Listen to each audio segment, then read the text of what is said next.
Hello, folks. Welcome back to the last game of the day, and we've got an exciting one set up right here. We've got Trickle Down Economics 2 versus Universal Basic Income. The war of economics has come to the Friend or Foe series. I am your friendly neighborhood shoutcaster, Sharrigan. I am Wrapped Hair. Yeah. Thank you. Thank you. I know I didn't step on you this time. I let you introduce yourself. I'm sorry. Oh, I'm fine. I'm fine with being introduced by you. I love to hear your voice. It's soothing, Sharrigan. It's soothing. Well, as we can see, hopping right into these bands, some really spicy choices overall. Nocturne, Urgot, Swain, Talia, Belveth, Kane, all taken off the field. They're all basically really just powerhouses as a general rule. So it's interesting to see them just banned out almost instantaneously. And immediately we're seeing Antunes' Amumu picked up right away. I'm expecting Antunes. Yeah, I think that's going to be for Antunes. It says kind of champion. Amumu is bread and butter something. The only thing more Antunes than that is probably Thresh. Mm-hmm. But another Misfortune pick. There's been a lot of priority on the Misfortune pick, which is a good pick. I don't know if I consider it a Jeff God champion. I always think of him more on hyper carries, like ones that he can put out just more straight up DPS and weave auto attacks in with. But I mean, Misfortune can do that. So kind of the more I think about it. So again, never mind. Maybe it is. Maybe every AD carry is Jeff God's AD carry. Maybe it could also be there's a Ford Fusion parked outside his house right now. Oh no. So maybe he's like, I can't pick a hyper carry this game. It's sitting up there. It's waiting. It's waiting. It's gonna just run through the door in the middle of the broadcast. Knock, knock. Who's there? It's Ford Fusion. Boom. Yep. And as you said, that Misfortune isn't really exactly a hyper carry. Once again, we have Ashe picked up, not a hyper carry, but something that we saw Luru pilot very, very well earlier today to great effectiveness. So I think it's really interesting that we're seeing in the bot lane these ADCs that it's not that they have less agency or less control. It's just that they're more and more they want to go for the more dragged out fights and rely on their team rather than doing everything themselves. Yeah, well, I mean, TDE is definitely looking to spring into action in this game. Oh yeah, they want this to be a absolutely. They just want to hook you right in and get this game going. Oh my goodness, that's an interesting choice though. So you've already got the Amumu, the Akshan, the Ashe. Are they just doing all A? I expect to see like an Aatrox coming up here. Maybe. I mean, if they do, I think we'll get an Aatrox and Akali, Alistar. Akali or Alistar. Well, I don't think we'll get an Alistar unless maybe that's what they're going to put Antunes on, so they can actually take instead of the Amumu. Maybe. I mean, it could be Alistar top. Yeah. Well, they're banning out Annie, so we know it won't be an Annie for the mid lane. Well, yeah, because you can't. Civillock would be put on Annie duty again. You can't do that to the poor man. You gotta get him off of it. They're like, look, it's fine. It's okay. You don't have to play Annie. We'll take it away. Now, we've got the Olaf pickup. There's still a lot of CC that it can run through on the side of TDE. So the Olaf is still a pretty good choice, I think. And just as we've seen in other games, lots of damage in those early levels. Those axes just do so much. Yeah, they are quite a bit of pain. And I've seen a lot of people kind of forget that Olaf, his ult is infinite if he keeps hitting you. So some people just kind of stand there. It's like, it's okay, it'll end soon.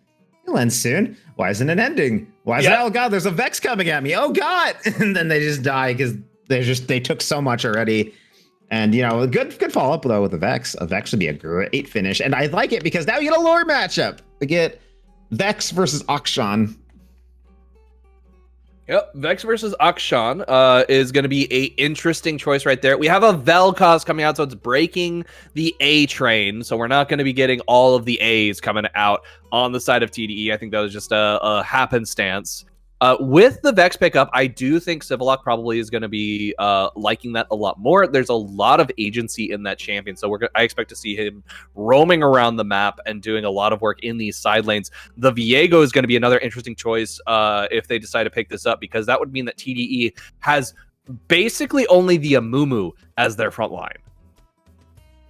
Yeah, just a front line Amumu. I mean, I guess if you steal the goal is you steal Maokai and then he becomes your front line. Mm-hmm. TDE only knows 2 letters, A and V. Start Yep. champions. That is true. That is true. Another interesting thing to think about is that Olaf now doesn't have to worry about running into the back line to catch up to them because they're all going to be going straight for him. The only people he'd have to try and chase down would be the Vel'Koz and the Ashe, and if he's on those champions by that point, the rest of the team is probably dead. Yeah, that's there. It's going to be very easy for Malphite to get in there. I think that's going to really hurt Zen on this this Vel'Koz. I'm pretty sure that's Akshan top for Jaffe, and it is. I think YUBI's comp is the better overall comp, but TD has a very strong comp that if it gets ahead is going to just snowball. It's going to snowball very hard. Yeah, so hard. I think the precedent will be on trickle down economics. Sorry, 2 trickle down economics 2. I always forget there's a 2 in their name. This is the sequel team. The sequel, yeah, this is the sequel team. Trickle down economics AAAVV. Basically. Yeah, basically. But I mean, I favor YUBI right now, but TDE has proven, especially under Zenzen and Ultravox, to be very, very skilled when it comes to like macro gameplay. So I wouldn't put it past them to still be able to take this. And I think it's really going to come down to the individual matchups, to the individual players. And especially it's going to come down to this top lane, because if they can keep that Akshan from getting ahead and kind of keep him down, get Malphite get up, I think they might be able to succeed. Yeah, they might be. It'll be interesting to see as things play out. I think once we hop onto the Rift and actually see how things are going, we will be able to actually kind of get a good gauge of stuff. We are going to be seeing a massive invade top lane. I have a feeling this Malphite might be in trouble. Yeah, I think this could be a tough spot to be in if you are the Malphite.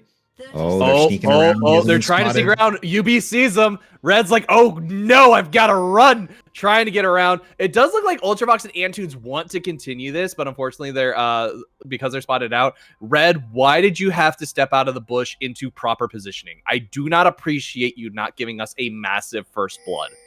Well, I am very upsetty spaghetti. You see that bush is technically on top of a hill. It's technically an elevated surface, and he's a rock. So naturally, gravity is pulling him towards the river. So if we can blame anyone here, it's blame gravity. Blame gravity because he just rolled down the hill. Yeah, he rolled down the hill. It's gravity's fault. We don't get a good fight to start this out. I blame gravity. Oh, there goes gravity. We're Emineming. Eminem. This is the Eminem game, boys. We're all just living in it. Basically. All right. So as things are going to progress into this, I kind of expect things to go relatively slow. Nothing too crazy. I think early on, though, we should probably be seeing our first set of kills here, I think, by 5 minutes. Because I expect Viego and Olaf to want to start invading as soon as possible. And they're both going to be ready for it. So it's going to be kind of fun.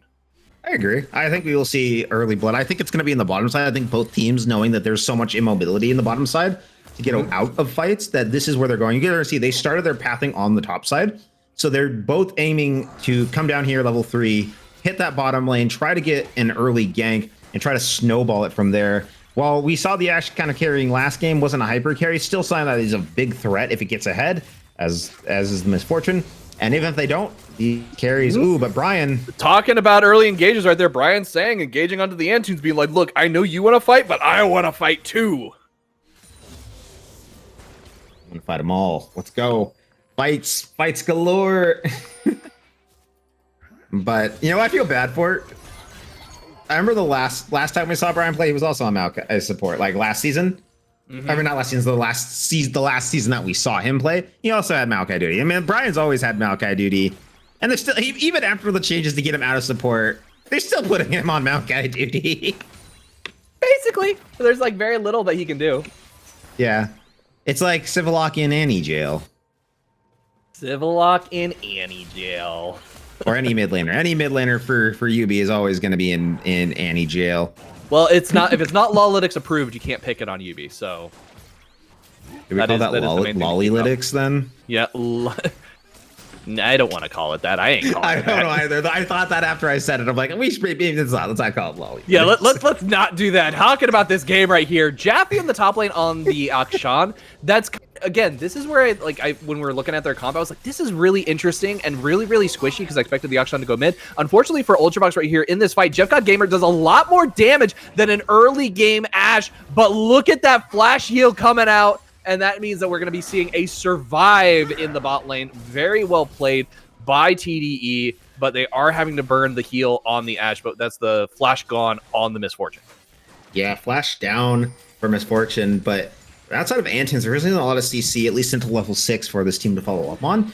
So I think that's okay for them, especially because I don't think Antunes wants to engage onto the Maokai, or with a Maokai right there, because Maokai can just push him off and body block with the W onto him, then use the Q to push him off and then just body block. So I think they're just going to play it safe here. I think he'll be fine until Jeff God gets his ultimate back up. But yeah, this is, I mean, already I'm feeling like YUBI is establishing quite a bit of dominance in this bottom lane. Like they're just taking control. Antunes warming up has put Ultravox in a very weak position because if he walks forward, he's going to get W Q'd and then by Maokai and then get just immediately Q'd by Misfortune and is dead. So he has to play very far back, which means losing a lot of pressure in this, going to lose a lot of pressure in this lane. You see Ultravox has to back up. Oh, that double tap almost does a decent amount of damage. That would have been really painful. Yeah, that was close. Thankfully, there's not many. There's only the Doran's Blade, so not a lot of damage on that Q. He had still early levels, but yeah, they eventually he's gonna have to back, or he's gonna have to play really passively. If he manages to get some good farm out of this, oh no, he's backing now. Look at Zen with that geometry hitting the Vex on that backline by throwing the Q around the minions. I love it when Vel'Kozes are able to do that and actually think outside the box, because it's something that it's a little bit more tricky than you think.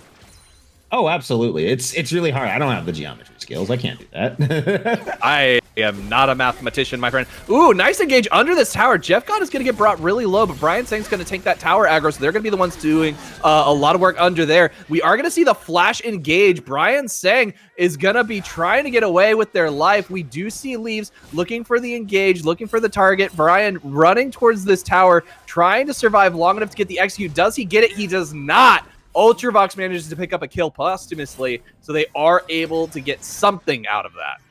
Yeah, good from TD. They find a good engage there and get the 2 kills, forcing Brian, using the pressure from Leaves to force him back to that turret. Probably would have preferred that kill on the Viego over the Ashe, but that's still a good place to have the kill. And despite that, though, despite 2 kills, they are still down in gold. They are down 200 gold. Currently. Only well, now they're down 100 gold. So it's really it's a negligible gold lead on the side of YUBI. So right now we're seeing the economics are still very even. Both plans work relatively well, as we can see so far. It's just going to be a question of which one does the best in the long run. I agree, and I think so far, I'm still not sure. Like, I still feel this is. This could go either way. It just depends on how these next. I think the next 10 minutes will really determine how this game goes. And here we see Utility Monster just trying to run in on this Jaffe. They want him so bad. And that is going to be a kill going over to the side of YUBI, as they basically just said, Jaffe dies. He dies now. Yeah, oh, been geometried. Zen and that geometry, stopping the backs. But that, honestly, counterplay coming out from YUBI or from TDE is like, okay, that's fine. Kill Jaffe. We're just gonna take the Drake. Yeah, they just take it. They grab themselves Hextech, Infernal up next. So it's gonna be one of the weaker souls this game. And ooh, they spot him out. Red. Yep, Red's gonna get caught at this Lifeform Disintegration Ray, doing so much damage, and they manage to get the revenge. Yeah, they managed to pick it up. He doesn't see the ward. Jaffe just kind of sneaks up there. Zenzen waits, gets the ult, gets so many stacks off from his passive, and then Jaffe just closing it out. Good on them, but Utility Monster looking to fight Jaffe. Oh no, there's got some fighting going on in the top lane, basically doing what they can, where they can, and so, unfortunately, not a lot right there, but as we're going to see, if we look at the gold right now, slowly starting to pull ahead on the side of YUBI right there. They've got 500 on them now. It was pretty even before. Yeah, they're making good progress. Still getting it despite the deaths going against them. Now they're trying for this Herald. They are TDE's trying for this Herald. They know the fight's here. going to happen. Knockup just goes a little bit wide. Civillock has to walk away. Geometry, once again, means that they're going to be the one who gets hit. Jaffe chased away completely. Not a lot Akshan can do in this situation. Like, they're going to try and do some damage, but unfortunately, they just don't have the items yet. They've got to wait a little bit longer before it comes into play. I do like the idea of, because the team is so squishy, if Jaffe stays alive long enough and manages to pick up the assists and the kills, it will basically mean nothing happens. Antu's deciding your ultimate just means you're an easy target. Dives in on top of Jeff God Gamer. Good rotation of the tower aggro means that they're able to get the kill, but unfortunately, Ultravox is going to pay for it with his life.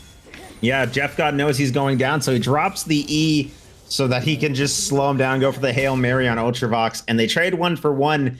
But it's 2 people going for it, so I say that goes out in UB's favor, especially they got the Herald, they're getting this pressure on the top side, they're getting these plates. UB, look, you know, the lead's now 1,000 gold almost. They're extending that. They're finding little leads. This is what UB likes to do. If they can't get a fight, sometimes they'll just look for these little leads. We've seen a lot more this season, especially, you know, with the return of Brian on the roster. It's formed a situation where if they don't get a major lead, they'll find these little leads. They'll look for the little things here and there. They'll like, either lose a fight, cool, they'll maybe pick up a kill on the back end, just doing everything they can to get it, or, oh, you know, they lost a fight top side, okay, they'll go pick up, I mean, they're getting fought bot side, okay, go top side and get some plates. Like, they're just looking for little places that they can get little leads. And it's those little leads that eventually snowball into their big leads, where they get the big fights and they explode onto the map.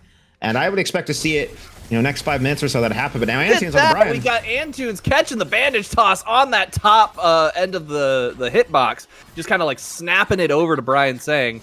So that is unfortunate, but it doesn't result in too much of a hard engage. But very, very well done by Antunes. Oh, there goes the second one. That one's a little bit more on point. Ultimate's going to get dropped. Does manage to find multiple targets. Unfortunately for Leaves, not able to get the engage. So much CC keeping them away. Antunes is going to go down. Ultravox trying to find their target, but is not able to get the damage off. So that means that it's going to be the Sad Mummy gone for little return.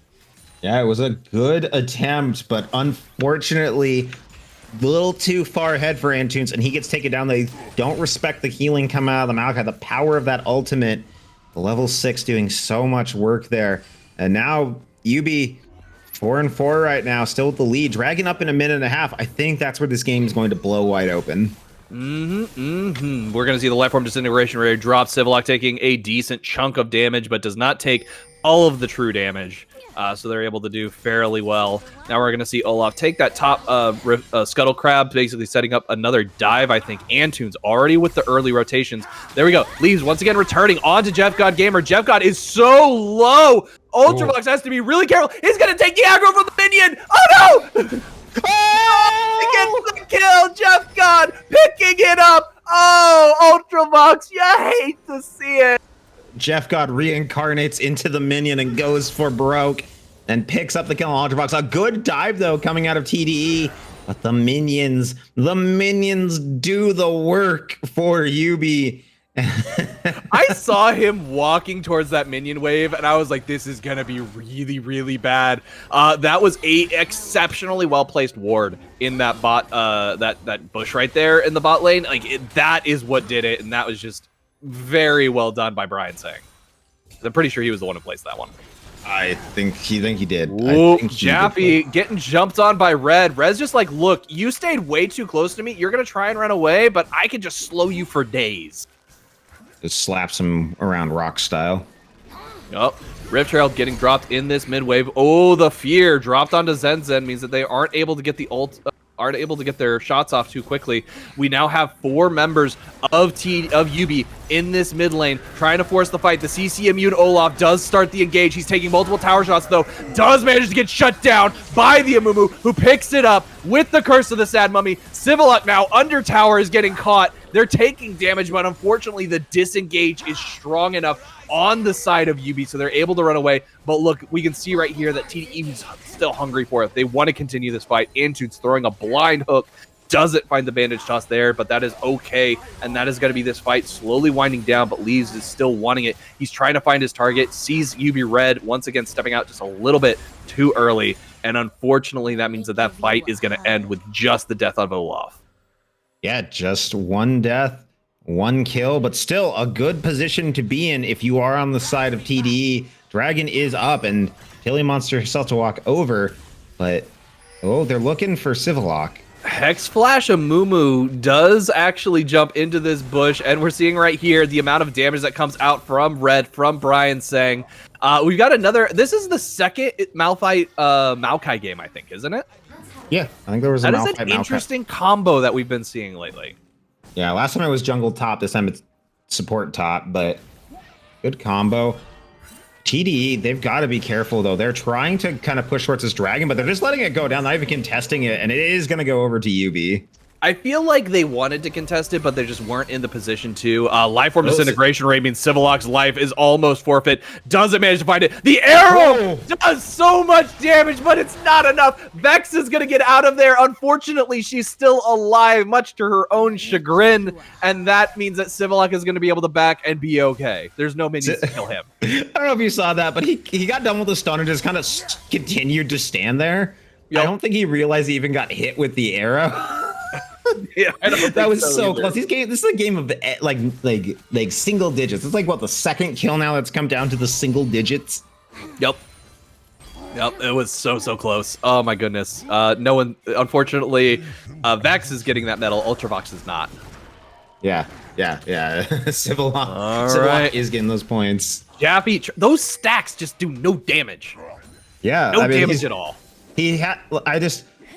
If you're gonna be fighting a Malphite and he's starting to get armor, like he's got the steel caps, he's got the Warden's Mail. He is pretty rough to break through if all you are building is Tiamat. Yeah, Tiamat. That's your only AD. You are not going to deal with this Malphite. Reds can just walk up. Now he's got the Frozen Heart. He's gonna walk up and be like, "Is there a gnat on me?" Oh, it's Akshan, slap and dead. So I don't know. I think Kraken Slayer would be the other option, but Utility Monster finds Jaffe. Yep, Jaffe does actually go in, takes the undertow, unfortunately, has to flash, trying to get away. He's going to try and be speedy, but he's not able to. He's taking so much damage from this Olaf. Utility Monster is going to get caught by the Viego. Viego's just going in ham on this, does manage to get the revenge kill. So unfortunately, there's no resurrection for the Akshan, but that is going to be at least a 1-for-1 overall in that trade. I do want to point out that I feel like Misfortune has the best skin right now, just hop, skip, and jumping all over this map, so it's like Annie's on the map anyway, but it's just not on Civillock. Yeah, they gotta have the little hops. That's what really matters, the hopping. Yeah. But yeah, so the Akshan, pretty sure that's gonna be Titanic. I think that's a really strange thing to build. I get it's for like the wave clear, but I don't know. I feel like you rush Bork in this case. Forget wave clear. I mean, it's Malphite. It's not like he has the E for wave clear. That's about it. But ooh, the engagement. Oh, once again, TDE getting themselves caught out. We have the Civillock ulti. Oh my goodness, Zen throws up the level of disintegration, but it doesn't quite work. However, the Curse of the Sad Mummy is going to mean doom for many. Akshan manages to get the resurrection for the Vel'Koz. They're going to be brought back from the void. YUBI Red is going to get shredded right there. The mountain is brought down, and now we have leaves in the body of the Malphite. Is actually going to be able to go back to this top lane and be like, look, we wanted Rift Herald originally. You tried to stop us. Now we're actually going to take it.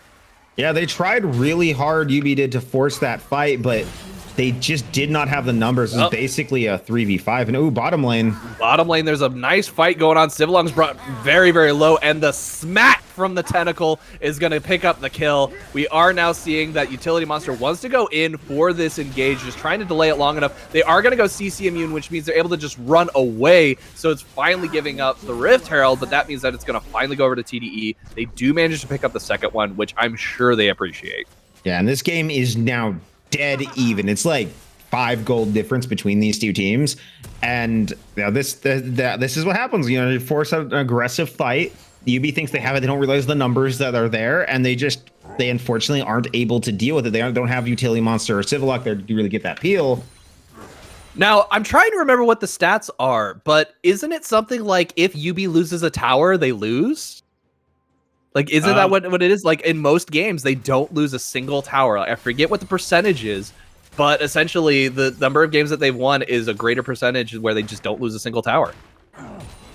YUBI is secretly Spring 2020 Cloud9. So they had the same thing with Niski, or they didn't lose like a tower for like they the first, have like, never 5. lost a game in which they've never lost a tower, or they've never lost a game in which they've never lost a tower. So they've won every single game where they keep every tower. I mean, I would hope so. No. Like it's YUBI has never lost a tower in games they've won. That's what the stat is.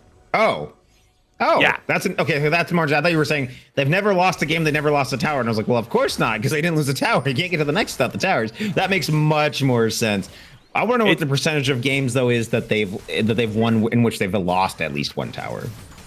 Well, we'll have to find out and see if this is one of those games that where they're going to win when they lose a tower. Because once that Rift Trail gets dropped, if it's placed correctly, a tower will fall. But if it's placed way too far away from a tower, it's not going to go down. We are going to see a fight right here around this dragon. It is something that YUBI definitely wants. We can already see that they're TPing down for it. They're very ready for this 5v5. We can see that the CC immune Olaf is diving in onto Zenzen. The flash is going to come out. That's going to be a lot of AP damage. Zenzen is somehow still alive, way longer than he should be, but does manage to pick up the kill. Akshan gets the assist, though. That means that they're going to be coming right back. They don't have TP, though, to join this fight. So, unfortunately, we're going to see the rest of TDE obliterated. So that means that they're not going to be able to pick up those kills and those assists. And now we see Jappy trying to do what they can, but a shutdown as the Misfortune just crits, doing so much damage. But unfortunately, there's no jungler now available to steal this dragon, which means that it's going to be an easy pickup for YUBI. Yeah, the YUBI finally finds the fight. They catch Zenzen kind of like lazing around in the mid lane a little bit, being a little too far forward, and once the disintegration ray finds Civillock, but unfortunately Jeff God's gonna be able to save him as Civillock flashes away.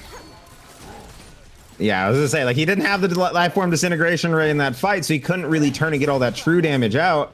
And with him gone, like, the tanks on YUBI just buy so much space. Antunes thankfully stopping the ultimate, because that could have been so much worse. They could have lost everybody if that Misfortune ult had kept going, but they lose so many in the process, and now they've lost the dragon. They're down 2k gold again. The gold lead has grown for YUBI despite being down kills. Oh, but now, YUBI, look at this. The tower is taking damage. It might go down. Mid lane is getting threatened. There it goes. The Achilles heel has been pierced by the arrow. We might be seeing YUBI beaten this game. TDE, in the meantime, Jappy trying to fight red, does have the Titanic Hydra, and so it is giving them a lot more tankiness versus this Malphite. So it is doing a decent job at helping them do damage and stay alive in these fights. Leaves has decided to come in and help. Looking for the engage, does jump onto YUBI Red. Red has to ult away in order to stay alive. We do now see, by the way, there is a spell shield or a shield on that Vex, able to block a lot of the damage from the volley. Utility Monster is looking to stop this second turret take as we see the Rift Trail does manage to get the charge off. Now, we might be seeing the second turret fall for YUBI, which just means that this fortress might come crumbling down.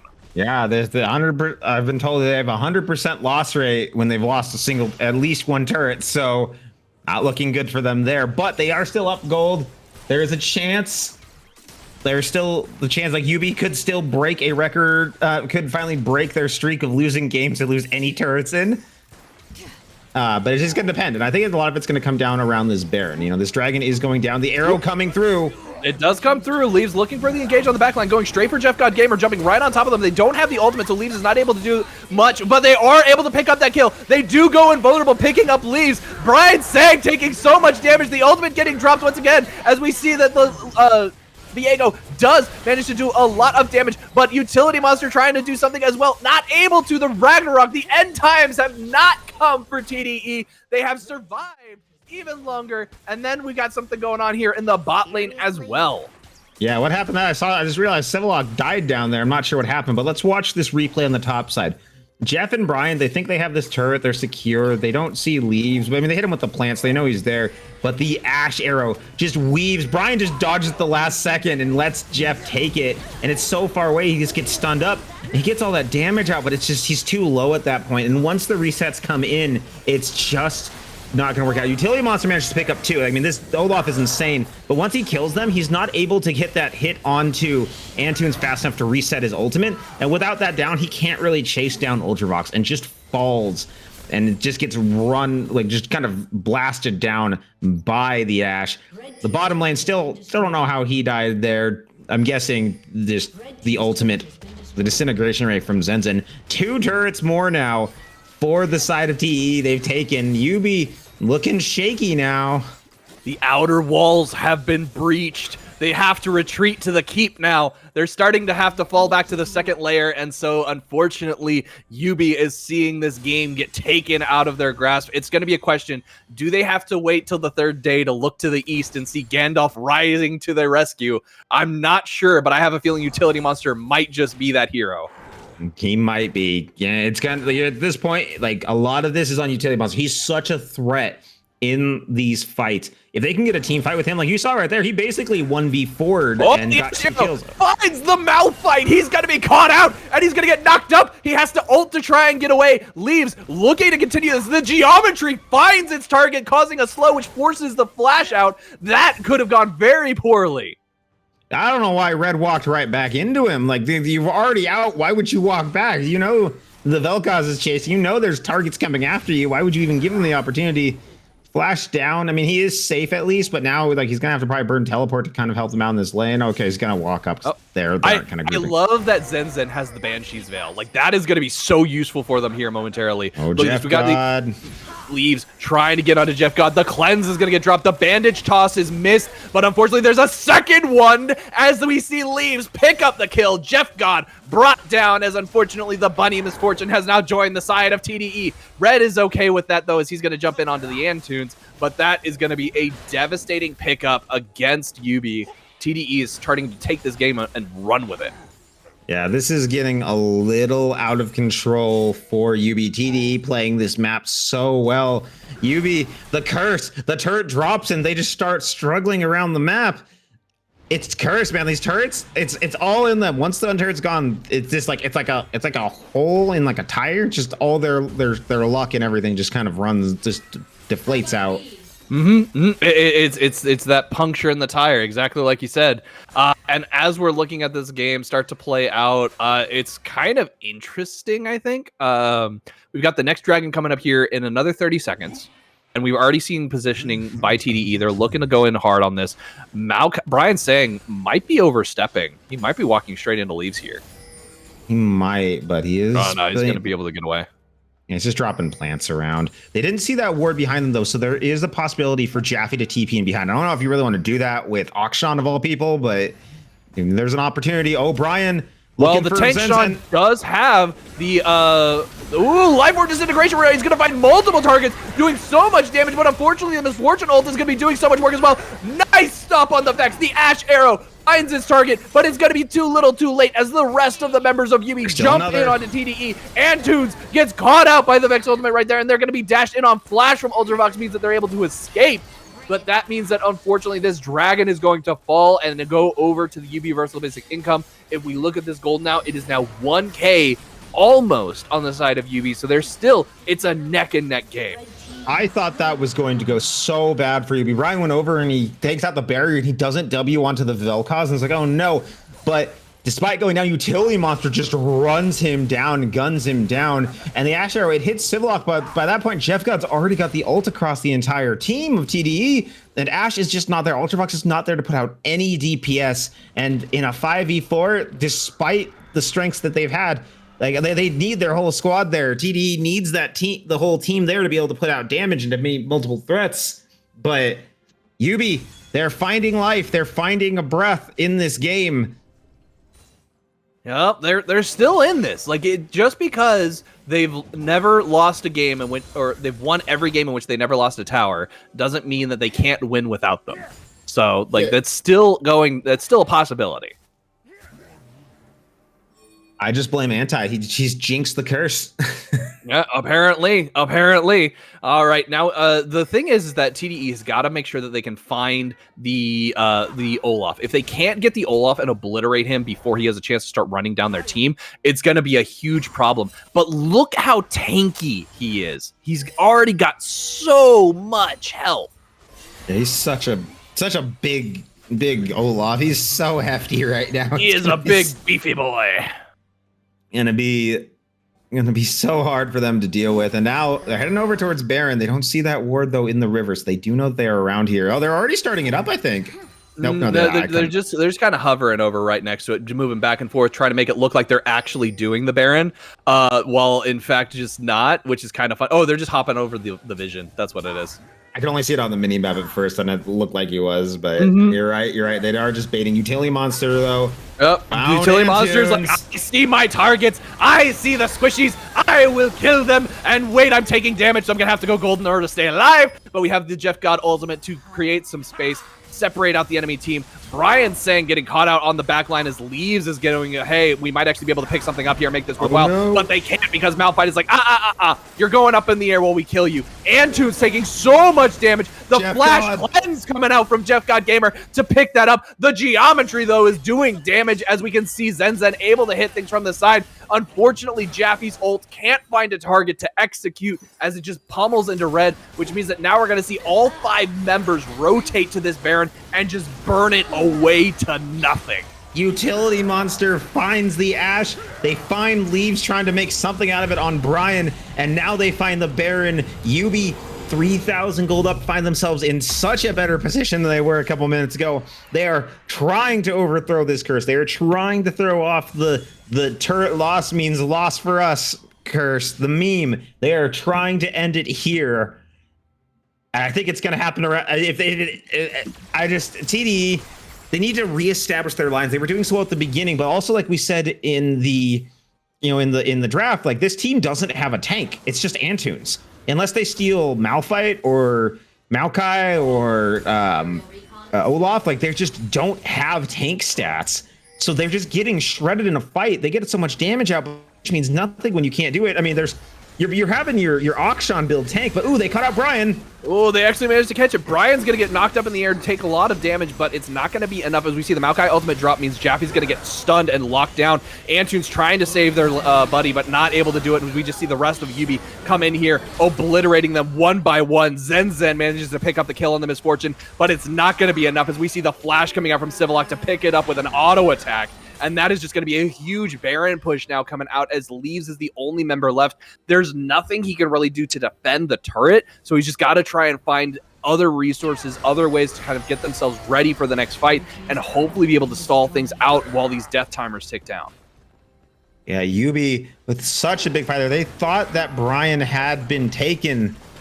They thought that they had it. They thought they had it there, but Brian is just so beefy. Look at his items. He's got the Randuin's, he's got a Warden's Mail already. He's got the Ever Shroud, like the Even Shroud. This is just you can't. It's not just. This is just a normal, your average, everyday, squishy little tree boy. This is a big, hefty redwood, is what you're dealing with. And they can't take him out. And if you can't take him out, you're just setting up the rest of his team. The Ever Shroud goes down with the ultimate, sets all of TDE up to take so much more damage. Antunes goes down, Leaves go down. The whole squad just rolls. Zenzen managing to stop them from being able to end the game by killing Jeff God, but a dragon is up here. If they get this soul, it's going to be so incredibly difficult for the side of TDE. It's going to be really, really tough for them. Unfortunately, we're going to see Antunes jump in on the backline. Does actually manage to get a root. They're not going to be able to get much, though. They are going to drop the Curse of the Sad Money and flash out to stay alive. A huge miss by the Vex ultimate as it gets threaded right through the needle. But unfortunately, the damage just isn't on the side of TDE. They're getting a little bit taken care of. Jaffe's trying to find a target, trying to do what they can. But unfortunately for him, all he's able to do is hit Jeff God with a couple of bullets. But it's not going to be enough to actually pick up that execute once again. Now, if they're able to slip in on the side and pick up one of these side characters, they might be able to reset one person's death timer. But unfortunately for Jaffe, they're just sitting over there in the river, and this is just going to be a huge push by YUBI. It could just be the end of the game. I think it is the end of the game. YUBI has finally broken their curse, have finally dealt with the losing turrets, losing game meme, and have taken the win over the surging TDE. That is going to be all she wrote, folks. That is going to be game, as we see that the universal basic income is the superior economic system. I would agree. I would absolutely agree. This is the battle of the economies. In Soviet YUBI, Kill you, yes. Yes, Cat kill you in Soviet YUBI. And with that, there's not a lot to say, just some great performances out of both teams. Very, very well done by Zenzen and Antunes to get those engages. Ultravox, that kill by the minion is so devastating. I honestly feel like that particular death was really demoralizing, but also just set him far enough behind to where Jeff God was able to take advantage of them staying so even and able to pull out ahead later on in the game. Yeah, fantastic from them. Zenzen, though, I want to give a shout out to him. He tried so hard. Look at all that damage he did. So much. He did the most damage. Clearly, the Vel'Koz is very, very good at cleaning things up, but unfortunately, just wasn't quite enough. So with that, folks, I don't have much else to say about this game, Raptera, unless you do. Zenzen needs to upgrade from geometry to pre-calculus. Yep, that's the next step. That's the next step to get the win. Yep. Move on to pre-calculus and eventually move on to I think they'd eventually be able to make it to astrophysics. Just that's what the Space Dragon is for. Yep, that's what Space Dragon is for. Space Dragon is astrophysics, folks. All right, with that, we're going to take a quick break. Don't go away. We'll be right back with an interview with our winners.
All right, everyone, we are here for our final interview of the day. This time, my guest, the victorious top laner of the victorious economic system. It is Red of Universal Basic Income. How are you feeling after the win? Feeling pretty good. Overall, I'm glad that we were able to pull out a win against one of the upper teams. We haven't really done that in a hot minute.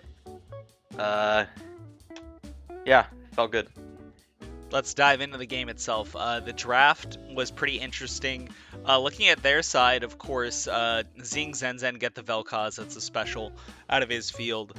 And then, of course, for your side, you had Brian Sang back on the Maokai duty, even with the changed Maokai. Dread it, run from it, it arrives all the same.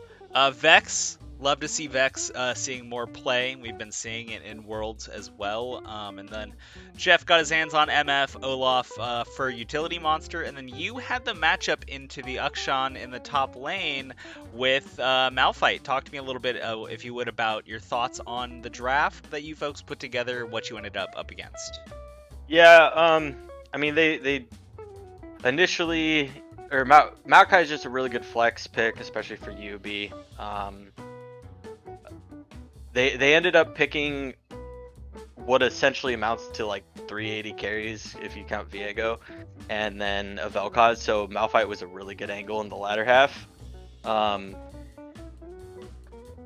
yeah, I mean I was told I was gonna be on Maokai, but I kind of tried to force the Malphite in there instead. Well, it certainly did pay off in the end, so we can't really complain too much.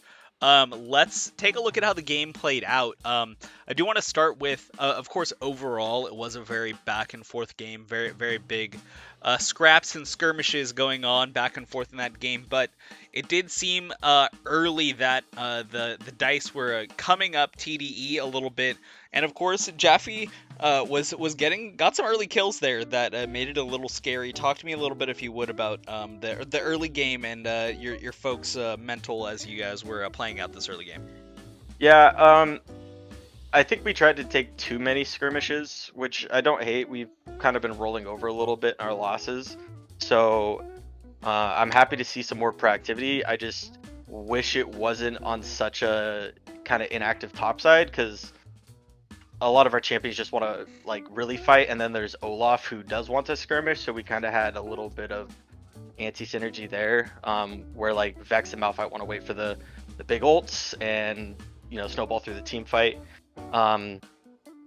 They ended up picking up a few kills. They had a better skirmishing comp on the top side, and then with like Ashero and Amumu, they're really able to get picks going. And then I think there was just a couple fights where we miscommunicated how far away someone was from the fight, and it ended up not really going in our favor.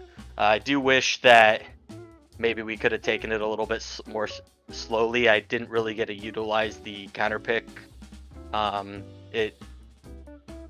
some point Jaffe ended up having like 3 kills, and I was just like, oh, okay, well, it kind of makes it hard to land into him now. So Let's talk about how it ended up, though, because of course you folks did turn up with the W in your side of the column, and of course, of note, we did it while having lost a turret. So talk to me a little bit, if you would, about what that great achievement means to you and the team. yeah, so we decided this game that we'd stand by our economic principles and share the gold a little bit. So we really wanted to give TDE a chance to get some towers. Yeah.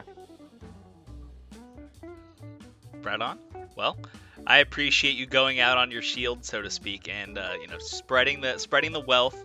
But of course, in this sharing, not everyone can share the W, so that's gonna have to go over into your column.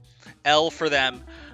We will have to see how the rest of the season shakes out, as we will be back next week, folks. Before we step away, almost getting a little ahead of myself. Red, I want to give you an opportunity. Any final thoughts? Any shoutouts? Any banter before we step away for the evening? Yeah. I think as a whole, YUBI hasn't been playing too great these last few weeks. I think we've had our moments, but even in our victories after week 1, we have it's kind of felt like we've dropped the ball, like we're not really running, we're firing on all cylinders. So ramping up into playoffs, we're going to sweep everyone. All right, well, the gauntlet has been thrown down there, so we'll have to see how things shake out for YUBI as things continue. But that's going to be it for us tonight, folks. No heroic this week, so it will be a long time till we see each other again. It'll be next Monday for another week of Mythic, so please enjoy the rest of your week. Be well, be safe. Thanks for all of our fans, all of our teams, all of our staff members that made it possible today. We'll see you all on Monday, 4:30, or 5 o'clock rather, for another week of Mythic. So we look forward to seeing you then. Have a good night.